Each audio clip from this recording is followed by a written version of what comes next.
உங்கள் கிருஷ்ணா டிவிகள்.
அனைவருக்கும் என் இனிய மாலை வணக்கங்கள். மரம் தன் கனியை தானே சுவைப்பதில்லை, நதி தன் நீரை தானே அருந்துவதில்லை. அதுபோல உயர்ந்த மனிதர்கள் தங்கள் வாழ்க்கையை பிறரின் நலனுக்காக அர்ப்பணிக்கிறார்கள். மதிப்பிற்குரிய தலைமை விருந்தினர்கள், சிறப்பு விருந்தினர்கள் மற்றும் இவ்விழாவில் கலந்து கொண்டுள்ள அனைவருக்கும் எனது பணிவான வணக்கங்கள். சாதனையாளர்கள் வரலாற்றை படைப்பதில்லை, வரலாற்றை படைப்பார்கள். இந்த பொன்மொழிக்கு வாழும் எடுத்துக்காட்டாக விளங்குபவர் இன்று நம் மத்தியில் வீற்றிருக்கும் பத்மபூஷன் டாக்டர் எஸ்கேஎம் மயிலானந்தன் அவர்கள். வணக்கம் சார். இன்றைய தமிழ்நாட்டின் பெருமை, நாளைய இந்தியாவின் பெருமை. ஈரோடு மண்ணின் மனம் மாறாத மகன், உழைப்பை உயிராகவும் நேர்மையை நெறியாகவும் சேவையை சுவாசமாகவும் கொண்ட மாமனிதர். தொழில் முனைவில் வெற்றியின் உச்சியை தொட்டும் மனித நேயத்தில் எளிமையின் உச்சியில் நிற்கும் உயர்ந்த உள்ளம். அவர்தாம் நம் அனைவரின் அன்பிற்கும் மரியாதைக்கும் உரிய டாக்டர் எஸ்கேஎம் மயிலானந்தன் அவர்கள். ஒரு சிறிய முயற்சியாக தொடங்கிய தொழிலை இந்திய அளவில் மதிக்கப்படும் எஸ்கேஎம் குழுமமாக உருவாக்கிய தொலைநோக்கு பார்வை கொண்ட தலைவர். ஆயிரக்கணக்கான குடும்பங்களுக்கு வேலை வாய்ப்பை உருவாக்கி விவசாயிகளின் வாழ்க்கை தரத்தை உயர்த்தி கோழிப்பண்ணை மற்றும் கால்நடை துறையின் வளர்ச்சிக்கு புதிய பரிமாணங்களை அளித்த முன்னோடி. வெற்றி என்பது தனக்காக வாழ்வதில் இல்லை, பிறரின் வெற்றிக்கு காரணமாக வாழ்வதில்தான் உள்ளது என்பதை தனது வாழ்வின் மூலம் நிரூபித்தவர். தொழிலில் மட்டுமல்ல, கல்வி, சமூக நலம், விவசாய மேம்பாடு, சுற்றுச்சூழல் பாதுகாப்பு, யோகா, நுகர்வோர் விழிப்புணர்வு, கிராமப்புற முன்னேற்றம் போன்ற பல்வேறு துறைகளிலும் அரிய சேவையாற்றி எண்ணற்ற மக்களின் வாழ்க்கையில் நம்பிக்கையின் ஒளியை ஏற்றியுள்ளார். அவரது அர்ப்பணிப்பு மிக்க சேவையை பாராட்டி இந்திய அரசு அவருக்கு 2013ஆம் ஆண்டு பத்மஸ்ரீ என்ற நாட்டின் உயரிய குடிமக்கள் விருதுகளில் ஒன்றை வழங்கி கௌரவித்தது. அத்தோடு இல்லாமல் 2026ஆம் ஆண்டு பத்மபூஷன் விருது வழங்கப்பட்டது. அது அவரது சாதனைகளுக்கு கிடைத்த அங்கீகாரம் மட்டுமல்ல, சமூகத்தின் மீது அவர் கொண்ட அக்கறைக்கு கிடைத்த தேசிய மரியாதையாகும். திருவள்ளுவர் கூறுகிறார், பெருமைக்கும் ஏனை சிறுமைக்கும் தத்தம் கர்மமே கட்டளைகள் கல். இந்த குறளின் பொருளைப் போலவே தன்னுடைய செயல்களால் பெருமையை பெற்றவர் டாக்டர் மயிலானந்தன் அவர்கள். முன்னாள் இந்திய குடியரசுத் தலைவர் டாக்டர் APJ அப்துல் கலாம் அவர்கள் கூறியது போல, கனவு என்பது தூக்கத்தில் வருவதல்ல, உங்களை தூங்க விடாமல் செய்வதே உண்மையான கனவு.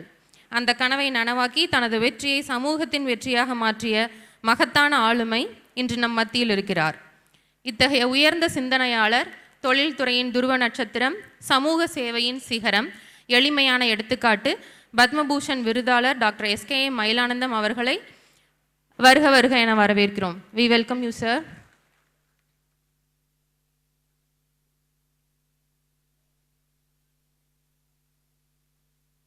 டாக்டர் SS சுகுமார் அவர்கள் ஸ்ரீ ராகவேந்திரா கண் மருத்துவமனை ஈரோடு, இந்திய மருத்துவ சங்க முன்னாள் மாநில தலைவர், கண் மருத்துவர்கள் சங்க முன்னாள் மாநில தலைவர், இமயம் புற்றுநோய் காப்பக செயலாளர் அவர்களை வருக வருக என வரவேற்கிறோம்.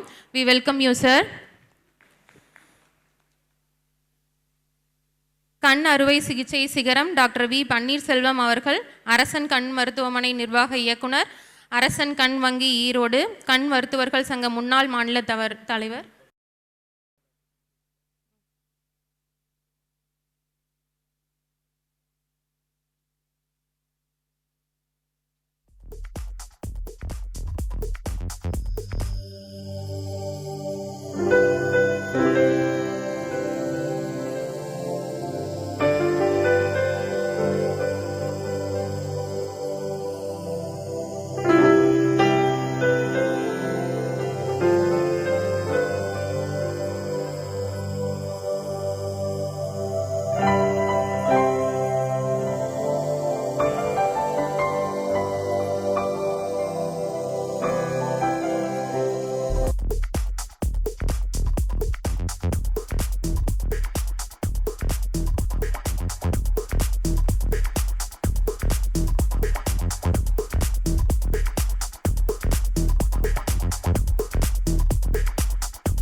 அனைவரும் எழுந்து நின்று கரவொலியுடன் நம் அன்பையும் மரியாதையும் பத்மபூஷன் டாக்டர் எஸ்கே மயிலானந்தன் அவர்களை விருந்தினை பெற்றுக்கொள்ள மேடைக்கு அன்புடன் வரவேற்கிறோம்.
Outstanding Omnipotent Award for Society and Nationality Humanity திரு ஆர்.எம். பழனிசாமி எம்எல்ஏ அவர்களை அன்புடன் வரவேற்கிறோம்.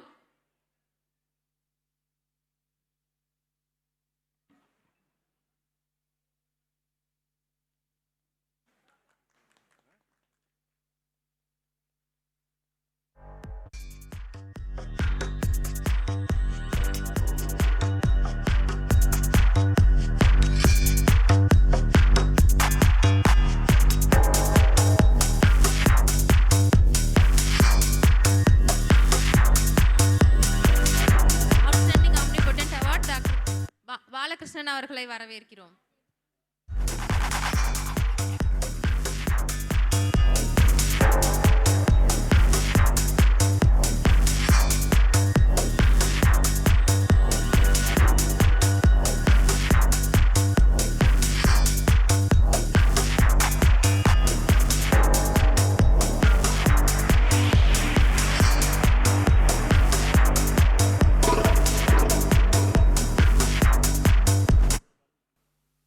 அன்பான வணக்கங்கள். இந்த அற்புதமான விழாவிலே கலந்து கொள்வதிலே ரொம்ப மகிழ்ச்சி. ஏன்னா இன்றைக்கி மாத்திரமல்ல, பல ஆண்டுகளாக மகாதேவன் தொடர்ந்து இந்த அற்புதமான மானுட சேவையை, ஏன்னா முதல்ல ஆரம்பித்தது இரத்த தானம், அப்புறம் ஹார்ட் பேஷண்ட்டுக்கெல்லாம் அவனுக்கெல்லாம் இலவசமாக அறுவை சிகிச்சை செய்வது, அப்புறம் உதடு பிளவுபட்டவர்களுக்கு எல்லாம் நிறைய குழந்தைகளுக்கு சாப்பிட முடியாது, அவங்களுக்கெல்லாம் நிறைய பேர்களுக்கு அறுவை சிகிச்சை மூலமாக அவர்களை குணப்படுத்தியது. அதே மாதிரி எப்போ பார்த்தாலுங்க நம்ம ஊரில் இன்னும் கொஞ்சம் வருஷத்தில் நிறைய பேர்கள் சக்கரை வியாதி வரப்போதும். இதுக்கு ஒரே காரணம் என்னென்னா, நொறுக்கு தீனி நிறையா சாப்பிட்றதான். முருடேஸ்வரை அவங்க அப்பாலாம் வந்து உட்காந்துருக்காங்க இங்கே SRM ஸ்வீட்டில் இருந்து என்ன. அதனால் இதையெல்லாம் சாப்பிடுவதால் தான் இதெல்லாம் வருது. கண்ட நேரத்தில் சாப்பிட்றது. இப்போ நான்லாம் சின்ன வயசுலலாம் எங்களுக்கு 3 வேளை தான் சாப்பாடு. காலையில் 7:30 மணிக்கு பிரேக்ஃபாஸ்ட்டு, மத்தியானம் 1 மணிக்கு ஸ்கூல்லேருந்து வந்தால் சாப்பாடு, அப்புறம் நைட்டு 7 மணிக்கெல்லாம் சாப்பாடு. அவ்வளோதான். நடுவில்லாம் சாயந்தரம் 4 மணிக்கு எதுவுமே கொடுக்க மாட்டாங்க சாப்பிட்றதுக்கெல்லாம். நல்லா மட்டும் நல்லா தானே இருக்கிறேன் நான் இப்போ கூட 84 வயசில் எல்லோரும். ஏன்னா இதெல்லாம் வரும்மா. அதே போன்று குழந்தைகளை நல்ல உணவு சாப்பிடுவதற்கு பழக்கணும். நம்ம ஊரில் அந்த காலத்தில் நாங்களாம் சின்ன வயசில் இருக்கும் பொழுது கண்டிப்பாக பழைய சாதம் தினம் சாப்பிடணும். பழைய சாதம் சாப்பிட்டோன்னா இட்லியெல்லாம் போட மாட்டாங்க. தினம் இட்லி தான் இருக்கும். தோசை எப்பாவது ஒரு நாளைக்கு தான் கொடுப்பாங்க. அது எங்கள் வீட்லேயும் அப்படி. எங்கள் அப்பா பெரிய டாக்டர் வேறு, அதில் அப்படி தான் இருக்கும். ஆனால் இப்பொழுது நீங்கள் உங்கள் குழந்தைகளுக்காக காலையில் பார்த்தீங்கன்னா விதவிதமாக டிஃபன் பண்ணி இன்னும் நிறையா சாப்பிடு வேண்டியது இல்லைங்க. ஏன்னா வெயிட் அதிகமாகும் பொழுது சர்க்கரை அதிகமாகும். நிறைய பேர்கள் இந்த சர்க்கரை நோயினால் மிகவும் அவதிப்படுவார்கள் வயசாகும் பொழுது. ஒரு 40 வயசுலலாம் வந்தது. இப்போ சர்க்கரை வயசான காலத்தில் வரதெல்லாம் போய் இப்போ சிறு வயதிலேயே வந்து விடுகிறது. பழக்கங்கம்மா, நல்ல பழக்கங்கள் நம்ம சொல்லிக் கொடுக்கணும். அப்போ தான் நல்ல ஒரு சமுதாயத்தை நம்மால் உருவாக்க முடியும். இங்கெல்லாம் நம்ம வந்து ஆரோக்கியமாக இருக்கிறோமோ அந்த சமுதாயம் ஒரு அற்புதமான சமுதாயமாக இருக்கும். நம்ம இந்தியா வந்து உலகத்திலேயே பெரிய ஒரு வல்லரசு.